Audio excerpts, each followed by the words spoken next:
few minutes that I have left with you, what I want to share with you is, in this life, sometimes we make a plan for like the next 10 years or 5 years. This is what I want to accomplish. This is how much Quran I want to memorize. This is how much I'd like to be able to make in terms of money.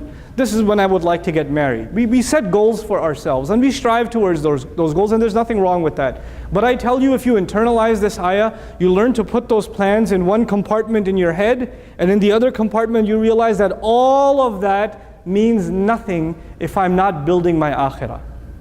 All of those plans are worthless, they are meaningless, they are not any kind of accomplishment at all if this is not building me towards Allah, if it's not taking me closer, if it's not making me a slave of Allah.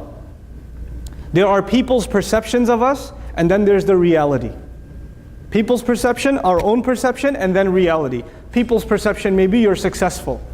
People's perception may be you're knowledgeable. People's perception may be you've accomplished something. And the opposite is true too. People's perception might be you're worth nothing. But you know what? People's perception at the end of the day means nothing. It really means, it stands to benefit you nothing before Allah. It will not add to your deeds, it won't take away from them. People's criticisms will not take away from you, and people's praise will not add to you. It will not. And at the end of the day, when people get praise and criticism from others all the time, you know what starts happening? They start getting affected by it. So they start seeing themselves in light of how other people see them. So their image of themselves becomes polluted because they're not seeing themselves for who they really are. They're seeing themselves in light of other people's words. That's a human phenomenon. This is why we have Allah's word. So we can see ourselves in light of Allah's words. So and that'll help us see ourselves for who we really truly are. And at the end of the day, really truly, we can have friendships and family and loved ones and community. We can have all of those things. But at the end of the day, we are in this world alone. We came alone and we're going to leave alone. And in that solitude, if you don't find a connection with Allah, then all these fake connections that you have and I have, that are not really based in a relationship with Allah, they will all disappear.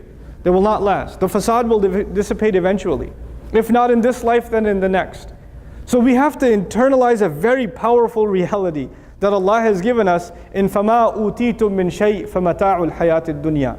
We treasure all of our relationships so long as they are something that are building us towards the akhirah. So I want to leave you with this picture. وَمَا عِنْدَ اللَّهِ خَيْرٌ وَأَبْقَى. What Allah has in His possession is better.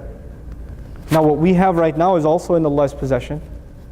It's not like this is not in the possession of Allah, but it's as though by using the word ma here, it is as though Allah is saying, I don't want to tell you what I have yet. I have a mystery for you. There's something I have in my possession, and it's better. And it's better. In other words, it hasn't been given to you yet.